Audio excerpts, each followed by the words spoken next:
போட்டித் தேர்வு மாணவர்கள் அனைவருக்கும் வணக்கம். நம்ம இந்த பகுதியில் யாரை பற்றி பார்க்க போகிறோம் அப்படின்னு பார்த்தீங்கன்னா, சி.என். அண்ணாதுரை அவர்களை பற்றி தான் பார்க்க போகிறோம். இதை தாண்டி சி.என். அண்ணாதுரை அவர்களுக்கு வெளிலேருந்து கொஸ்டின் வரப்போகிறதில்ல. இதனால் நான் சொல்கிறத நல்லா காதால் கேட்டுக்கிட்டு ஒரு நோட்டும் ஒரு பெண்ணும் எடுத்துகிட்டு நோட்ஸ் எடுத்துகிட்டே வாங்க முதல்ல பிறப்பை பார்க்கலாம். 1909 செப்டம்பர் 15 பிறந்திருக்காங்க அண்ணா அவர்கள். காஞ்சிபுரத்தில் பிறந்திருக்காரு. பெற்றோர் பார்த்திங்கன்னா நடராஜன், பங்காரு அம்மாள். பார்த்துக்கோங்க, 1909 செப்டம்பர் 15 பிறந்திருக்காரு. காஞ்சிபுரத்தில் பிறந்தவர். பெற்றோர் பார்த்திங்கன்னா நடராஜன், பங்காரு அம்மாள். அவரோட ஆரம்ப காலத்தை பார்த்திங்கன்னா பெற்றோர் சாதி மறுப்பு திருமணம் செஞ்சுக்கிட்டவங்க. இந்த அண்ணாவின் பெற்றோர்கள் வந்து சாதி மறுப்பு திருமணம் செஞ்சுக்கிட்டவங்க. ராசமணியோட வளர்ப்பு தாய். இந்த அண்ணாவின் தாய் வந்து சிறிது காலத்திலே இறந்துட்டாங்க. அதுக்கப்புறம் இன்னொரு திருமணம் செஞ்சுக்கிட்டாங்க அண்ணாவின் தந்தை அவர்கள். அந்த தாயின் வளர்ப்பில் தான் அண்ணா அவர்கள் வளர்ந்துருக்காரு. அவங்க பேர் பார்த்திங்கன்னா ராசமணி. மாணவ பருவம் வந்து பச்சையப்பன் உயர்நிலைப் பள்ளியில் படிச்சிருக்காரு. அவருக்கு ஒரு மனைவியும் இருந்திருக்காங்க, ராணியம்மை. அவர் வந்து அந்த 21 வயசுலேயே அண்ணாவுக்கு வந்து திருமணம் ஆகிட்டு. அவங்க மனைவியின் பேர் பார்த்திங்கன்னா ராணியம்மை. பச்சையப்பன் உயர்நிலைப் பள்ளியில் படிச்சிருக்காங்க. அதுக்கப்புறம் கல்லூரி வாழ்க்கையை வந்து பச்சையப்பன் கல்லூரியில் படிச்சிருக்காங்க. பிஏ ஹானர்ஸ் படிச்சிருக்காங்க. அதுக்கப்புறம் பள்ளி படிக்கும்போதே பாதியிலேயே நிறுத்திவிட்டு நகராட்சி கிளர்க்காகவும் வேலை செஞ்சுருக்காரு அண்ணா அவர்கள். இவரை வந்து முதல்ல ஒரு மாநாட்டில் வந்து ஒரே வார்த்தையில் முடிகிற மாதிரி ஒரு சென்டென்ஸ் கேட்டிருக்காங்க. அதுக்கு அவர் சொல்லியிருக்காங்க, இது ரொம்ப ரொம்ப முக்கியம், பார்த்துக்கோங்க. No sentence can end with because is a concession. திரும்ப ஒரு வாட்டி சொல்கிறேன். No sentence can end with because is a concession. இதுக்கு என்ன அர்த்தம் அப்படின்னு பார்த்தீங்கன்னா, ஒரு வார்த்தை வந்து ஏனென்றால் என்பதில் வந்து முடியாது. ஏனென்றால் அது வந்து ஒரு முற்று வார்த்தைங்க. அவர் என்ன சொல்லியிருக்காருன்னா, ஒரு வார்த்தை வந்து ஏனென்றால் என்ற ஒரு வார்த்தையோட முடியாது, ஏனென்றால் அது வந்து ஒரு முற்று வார்த்தை அப்படின்னு அண்ணா அவர்கள் சொல்லியிருக்காங்க. அப்புறம் அவரோட அரசியல் வாழ்க்கையை பாருங்கள். 1934 நீதி கட்சியில் இணைகிறாரு. எப்போ நீதி கட்சியில் இணைகிறாரு? 1934 நீதி கட்சியில் இணைந்தார் அண்ணா. திராவிட தனிநாடு கோரிக்கையை வந்து வைக்கிறாரு. 1942 திராவிட நாடு என்ற பத்திரிகையும் தொடங்குறாரு. இது ரொம்ப முக்கியம். 1942 திராவிட நாடு என்ற ஒரு பத்திரிகையும் தொடங்குறாரு. அப்புறம் பார்த்திங்கன்னா 1944 சேலத்தில் நடைபெற்ற மாநாட்டில் வந்து நீதி கட்சி திராவிட கழகம் என பெயர் மாற்றப்படுகிறது.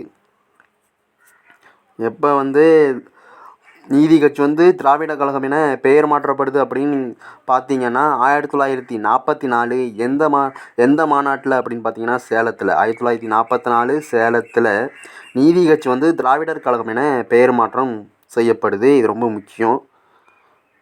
1949 திமுக வந்து உருவாகுது.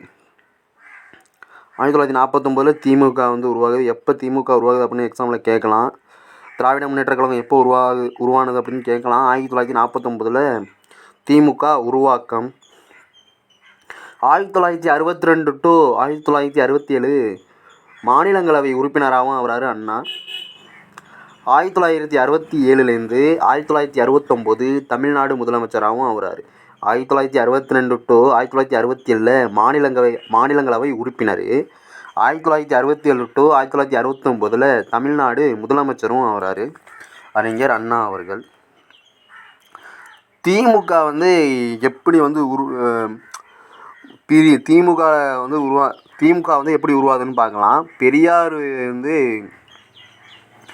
ரெண்டு மனைவியில் அவங்க வந்து மணியம்மை என்கின்ற ஒரு ரெண்டாவதாக ஒரு மனைவியை வந்து மணம் முடிக்கிறார் பெரியார். இது வந்து அண்ணாவுக்கு பிடிக்காம கருத்து வேறுபாடாகி திமுக வந்து உருவாக்குறாரு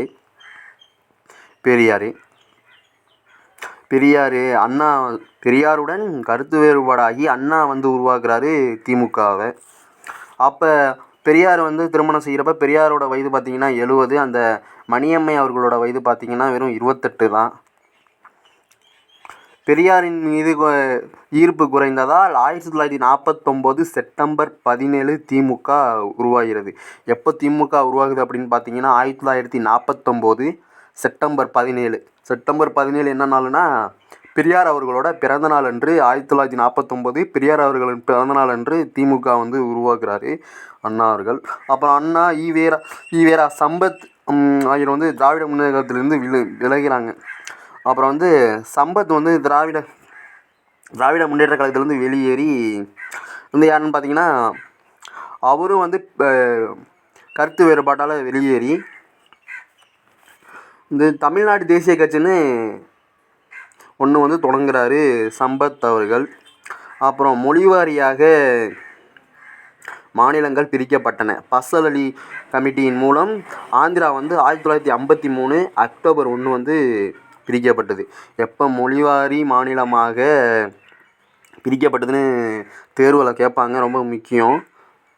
1953 அக்டோபர் 1 எந்த கமிட்டியின் பரிந்துரையின் பேரில் பிரித்தாங்க அப்படின்னு பார்த்தீங்கன்னா பசல் அலி குழுவின் பரிந்துரையின்படி தான். அப்புறம் பார்த்திங்கன்னா எந்த மாநிலம் முதலாக பிரித்தாங்க அப்படின்னு பார்த்தீங்கன்னா ஆந்திரா. இதுவும் ரொம்ப முக்கியம். எந்த மாநிலம் முதலாக பிரித்தது என்று கேட்பாங்க, ஆந்திரா. அதன் பின்பு தான் திராவிட நாடு கோரிக்கையை வந்து கைவிட்டிருக்காரு அண்ணா. இந்த மொழிவாரியாக வந்து மாநிலங்களை ஆந்திராவை பிரித்தாங்க இல்லையா, அதுக்கு அப்புறம் தான் அண்ணா அவர்கள் அந்த தனிநாடு கோரிக்கையை திராவிட நாடு கோரிக்கையை வந்து கைவிடுறாரு. அவர் வந்து ஒரு முழக்கத்தை இட்டுக்கிட்டே இருப்பார். திராவிட நாடு திராவிடர்களுக்கே, தமிழ்நாடு தமிழர்களுக்கே அப்படிங்கிற ஒரு முழக்கத்தையும் அவர் எழுப்பிக்கிட்டே இருப்பார். அப்புறம் மாநில சுயாட்சி கொள்கையையும் வலியுறுத்துறாரு அண்ணா. ஏனென்றால் நடுவண் அரசுக்கு வந்து மாநில அரசுக்கு வந்து நடுவண் அரசின் வந்து ஆதரவு வேணும், நடுவண் அரசினும் ஆதரவு வேணும் மாநில அரசுக்கு அப்படின்னு சொல்லி மாநில சுயாட்சி கொள்கையை வந்து வலியுறுத்துறாரு அண்ணா அவர்கள். அப்புறம் பாருங்கள், இந்தி எதிர்ப்பு போராட்டம் 1937 இந்தி கட்டாயமாக அறிவித்திருந்தார் ராஜாஜி அவர்கள் முதலமைச்சராக இருந்தப்போ 1937 வாக்கில் இந்தியை வந்து கட்டாயமாக ஆக்கிட்டார். இதை எதிர்த்து 1965 அண்ணா அவர்கள் இந்தி திணிப்பு போராட்டம் நடத்தினார்.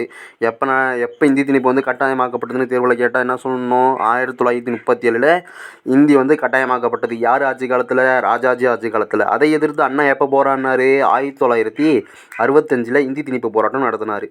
முதல் மாநாடு வந்து எங்கே நடந்ததுன்னு பார்த்தீங்கன்னா திருச்சியில் நடைபெற்றிருக்கும். அப்படியே வந்தீங்கன்னா இந்த போராட்டத்தில் வந்து 2 பேர் வந்து உயிரிழந்திருப்பாங்க. மொழிப்போர் தியாகிகள்னு அவங்கள சொல்லுவாங்க. யாருன்னு பார்த்தீங்கன்னா தாளமுத்து மற்றும் நடராஜன். யார் வந்து மொழிப்போர் தியாகிகள் என்று சொல்கிறாங்கன்னு பாருங்கள் நல்லா. தாளமுத்து மற்றும் நடராஜன் அவர்கள் வந்து இந்த போராட்ட போலீஸ் வந்து தடியடி நடத்ததுனால உயிரிழந்திருப்பாங்க. 1938 டிசம்பர் 3 இந்தி எதிர்ப்பு நாளாகவும் கடைபிடிச்சிட்டு வராங்க. இது ரொம்ப முக்கியம். டிஎன்பிஎஸ்சி எக்ஸாமில் அடிக்கடி கேட்டிருக்காங்க. 1938 டிசம்பர் 3 வந்து இந்தி எதிர்ப்பு நாளாக கடைபிடிச்சிட்டு வராங்க. எப்போ? திரும்ப சொல்கிறேன், நல்லா காதால் கேட்டு நோட்ஸ் எடுத்துக்கோங்க. 1938 டிசம்பர் 3 இந்தி எதிர்ப்பு நாளாக கடைபிடிச்சிட்டு வராங்க. அப்புறம் 15 ஆண்டுகளுக்கு பின் வந்து சுதந்திரம் அடைஞ்ச 15 ஆண்டுகளுக்கு பின் வந்து இந்தி வந்து ஆட்சி மொழியாக அறிவிக்கப்படும்னு நேரு ஒரு அறிக்கையை வந்து கொடுக்குறாரு. அந்த அறிக்கையை எதிர்த்து 1960 ஆகஸ்ட் மாதம் சென்னை வந்து கோடம்பாக்கத்தில் இந்திய எதிர்ப்பு மாநாடு வந்து நடத்துகிறாரு அண்ணாதுரை அவர்கள். அதுக்கப்புறம் சட்டமன்றத்தில் அண்ணாதுரை அவர்களின் பங்கு என்னன்னு பார்க்கலாம். 1952 பொது தேர்தலில் வந்து பங்கேற்கல. சுதந்திர இந்தியாவின் முதல் தேர்தல் வந்து நடந்தது இல்லையா, 1952. சுதந்திர இந்தியாவின் முதல் தேர்தல் வந்து எப்போ நடந்தது? 1952. அதில் ஆனால் அண்ணா வந்து கலந்துக்கல. அப்புறம் 1967 டு 1967 38 இடங்களில் வந்து வெற்றி பெறாருங்க. அப்புறம் 1967 மார்ச் 6 வந்து முதலமைச்சராக ஆனார். இது ரொம்ப முக்கியம். 1967 தேர்தலில் நிற்கிறாங்க. 138 இடங்களில் வெற்றி பெறுறாங்க. 1967 மார்ச் 6 வந்து முதலமைச்சர் ஆனார் அண்ணா அவர்கள். அதுக்கப்புறம் அவர் என்ன பண்ணுறாரு, தமிழ்நாடு பெயர் மாற்ற தீர்மானமும் 1969 ஜனவரி 14 கொண்டு வரார். தமிழ்நாடு என்கின்ற பெயர் மாற்ற தீர்மானம், இது ரொம்ப முக்கியம். 1969 ஜனவரி 14 கொண்டு வராரு. 2வது உலக தமிழ் மாநாடு எப்போ நடக்குதுன்னா 1968 ஜனவரி 3. 2வது உலக தமிழ் மாநாடு எப்போ நடக்குதுன்னு பார்த்தீங்கன்னா 1968 ஜனவரி 3. இருமொழி கொள்கை திட்டம் வந்து எப்போன்னா 1968 ஜனவரி 23 கொண்டு வரப்பட்டது. இருமொழி கொள்கை எப்போன்னு பார்த்தீங்கன்னா திட்டம் எப்போன்னு பார்த்தீங்கன்னா 1968 ஜனவரி 23 கொண்டு வராரு அண்ணா. அப்புறம் சுயமரியாதை திருமணம் பாதுகாப்பு சட்டம் எப்போன்னா 1968 ஜனவரி 20. சுயமரியாதை திருமண பாதுகாப்பு சட்டம் எப்போன்னா 1968 ஜனவரி 20. இதை இன்னொரு வாட்டி ரீகால் பண்ணிடலாமா? 1952 முதல் பொது தேர்தலில் வந்து அண்ணா அவர்கள் கலந்துக்கலை. அதுக்கப்புறம் 1967 நடக்கிற ஒரு எலெக்ஷனில் நின்று 138 இடங்களில் வந்து வெற்றி பெறாங்க. அதுக்கப்புறம் 1967 மார்ச் 6 முதலமைச்சர் ஆறாரு அண்ணா. அதில் வந்து அப்புறம் தமிழ்நாடு பெயர் மாற்ற தீர்மானத்தையும் 1969 ஜனவரி 14 கொண்டு வராரு. 2வது உலக தமிழ் மாநாடு பார்த்திங்கன்னா 1968 ஜனவரி 3 வந்து நடத்துகிறாங்க. இருமொழி கொள்கை திட்டம் எப்போன்னு பார்த்தீங்கன்னா 1968 ஜனவரி 23 கொண்டு வர்றாங்க. சுயமரியாதை திருமண பாதுகாப்பு சட்டம் எப்போன்னா 1968 ஜனவரி 20 கொண்டு வராங்க. கருத்து வேறுபாடு காரணமாக அண்ணா முன்னேற்ற கழகம் வந்து 1972 அக்டோபர் 17 எம்ஜிஆர் வந்து தொடங்குறாரு. கருத்து வேறுபாடு காரணமாக திமுக வந்து கருத்து வேறுபாடு காரணமாக அதிமுக என்ற ஒரு ஆட்சியை 1972 அக்டோபர் 17 தொடங்குறாங்க. எப்போ அதிமுக ஆட்சி தொடங்கப்பட்டதுன்னு கேட்பாங்க. 1972 அக்டோபர் 17 எம்ஜி ராமச்சந்திரன் அவர்கள் வந்து தொடங்குறாங்க. அதுக்கப்புறம் அண்ணாவின் திட்டங்களை பார்க்கலாம் ஒன் பை ஒன்றா. படியரிசி திட்டம், இதில் வந்து பெரியார் வந்து ஒரு கொள்கையை வச்சுருப்பார். என்னென்னா 3 படி லட்சியம் 1 படி நிச்சயம். என்னென்னா 3 படி லட்சியம் 1 படி நிச்சயம்னு ஒரு கொள்கையை வச்சுருப்பார். படியரிசி திட்டம், வீராணம் குடிநீர் திட்டம். முதல்ல வீராணம் ஏரியில் வந்து குடிநீர் திட்டத்தை கொண்டு வந்தாங்க. இந்த பத்திரிகைகள் எல்லாம் ஸ்ரீமதிக்கு பதிலாக திருமதியை வந்து பயன்படுத்துவது. தமிழ் வருட பிறப்பு வந்து சித்திரை 1 தான் பிறக்குது அப்படின்னு அறிமுகப்படுத்தினது. சத்தியமே ஜெயத்தை அந்த அரசாங்க சிம்பிளில் இருக்கிறத வந்து வாய்மையை வெல்லும் அப்படிங்கிறத மாற்றினது எல்லாமே அண்ணா தான். இதை ஒரு வாட்டி என்னென்ன திட்டங்கள்னு ஒரு வாட்டி ரீகால் பண்ணிடலாமா? படியரிசி திட்டம், அதோட கொள்கை என்னன்னா 3 படி லட்சியம் 1 படி நிச்சயம் கொள்கை. அப்புறம் வீராணம் குடிநீர் திட்டம், ஸ்ரீமதிக்கு பதிலாக திருமதி பயன்படுத்த வைத்தார். தமிழ் வருட பிறப்பு வந்து சித்திரை 1 பிறக்குது அப்படின்னு அறிமுகப்படுத்தினார். சத்தியமேவே ஜெயத்தே என்ற வார்த்தைக்கு பதிலாக வாய்மையை வெல்லும் என்னும் வார்த்தையையும் பயன்படுத்தியிருக்காரு. அதுக்கப்புறம் அண்ணாவின் இதழ்களை பார்க்கலாம் வாங்க. 1925 பெரியாரால் தொடங்கப்பட்ட குடியரசில் வந்து துணை ஆசிரியராக இருந்திருக்காரு. அப்புறம் 1935 தொடங்கப்பட்ட விடுதலையில் வந்து ஆசிரியராகவும் இருந்திருக்காரு. அப்புறம் திராவிட நாடு, நம் நாடு, ஹோம் ரூலுங்கிற ஒரு ஆங்கில பத்திரிகை. அப்புறம் வந்து காஞ்சி. இன்னொரு வாட்டி ரீகால் பண்ணிடலாம் இதழ்கள். குடியரசு 1925 துணை ஆசிரியர், விடுதலை 1935 ஆசிரியர், திராவிட நாடு என்ற இது வந்து பத்திரிக்கை வந்து 1942, நம் நாடு 1956, ஹோம்லேண்டு ஒரு ஆங்கில பத்திரிகை 1957, காஞ்சி வந்து 1963. நல்லா பார்த்துக்கோங்க, இது கேட்கலாம். அப்புறம் அண்ணாவின் புனைப்பெயர்களை பார்க்கலாமா? முதலாவதாக சௌமியன், பரதன், ஒற்றன், சம்பட்டி, நக்கீரன், அறிவுவாதி. இன்னொரு வாட்டி ரீகால் பண்ணிடலாமா புனைப்பெயர்களை? சௌமியன், பரதன், ஒற்றன், சம்பட்டி, நக்கீரன், அறிவுவாதி. இது ரொம்ப முக்கியம், பார்த்துங்க. அறிவுவாதிங்கிறவங்க அண்ணாங்கிற மாதிரி நாத்திகவாதின்னு யார் சொல்லுவாங்க அப்படின்னு பார்த்தீங்கன்னா பெரியார் அவர்களை சொல்லுவாங்க. அதுக்கப்புறம் வந்து அவரோட நாடகங்களை பார்க்கலாம். சந்திர உதயம், ஓரிரவு, வேலைக்காரி, சிவாஜி கண்ட இந்து ராஜ்யம், நீதிதேவன் மயக்கம், குமாஸ் தவான் பெண், பாவையின் பயணம். இன்னொரு வாட்டி ரீகால் பண்ணிடலாமா? சந்திர உதயம், ஓரிரவு, வேலைக்காரி, சிவாஜி கண்ட இந்து ராஜ்யம், நீதிதேவன் மயக்கம், குமுஸ்தா பெண், பாவையின் பயணம். இது பார்த்துக்கோங்க, எக்ஸாமில் வந்து கேட்க அதிக வாய்ப்புகள் இருக்குது. அதுக்கப்புறம் அவரோட நூல்களை பார்க்கலாம் ஒன் பை ஒன்னாக. காதல் ஜோதி, அதுக்கப்புறம் பார்த்திங்கன்னா பார்வதி பிஏ, அப்புறம் வந்து ரோமபுரி நாணயங்கள் 2019 இந்த இது வந்து 2019 குரூப் 4ல் கேட்டிருக்காங்க. ரோமபுரி நாணயங்கள் ரொம்ப முக்கியம்.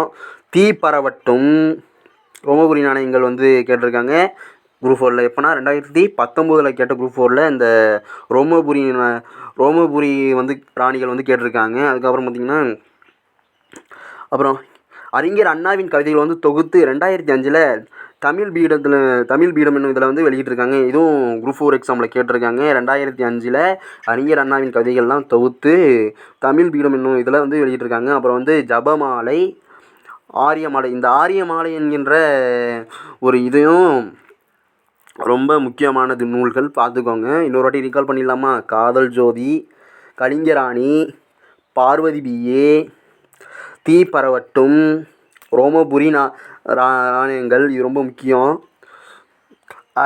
அண்ணாவின் கவிதைகள் வந்து தொகுத்து 2005 தமிழ் பீடம் என்னும் இதில் வந்து வெளியிட்டிருக்காங்க. ஜபமாலை, ஆரியமாலை வந்து ரொம்ப முக்கியம்.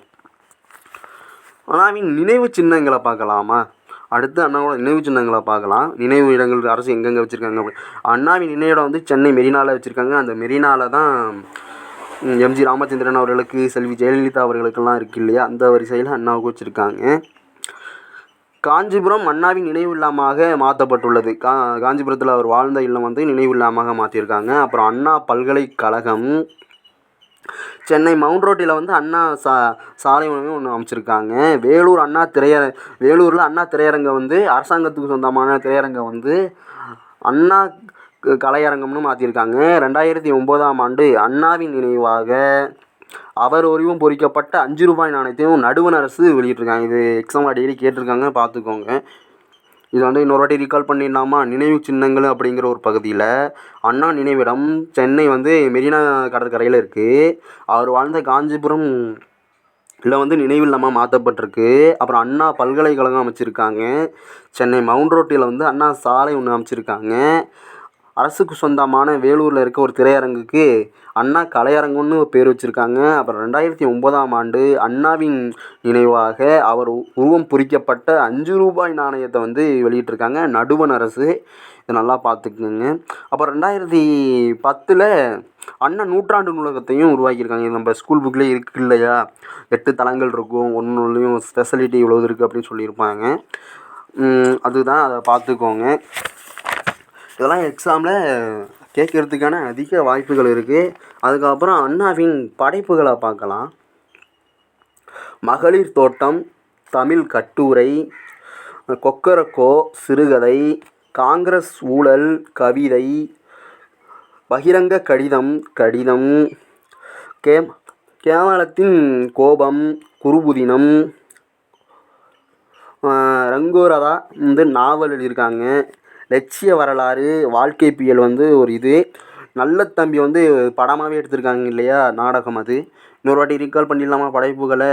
மகளிர் தோட்டம், தமிழ் கட்டுரை, கொக்கரக்கோ சிறுகதை, காங்கிரஸ் ஊழல் வந்து கவிதை,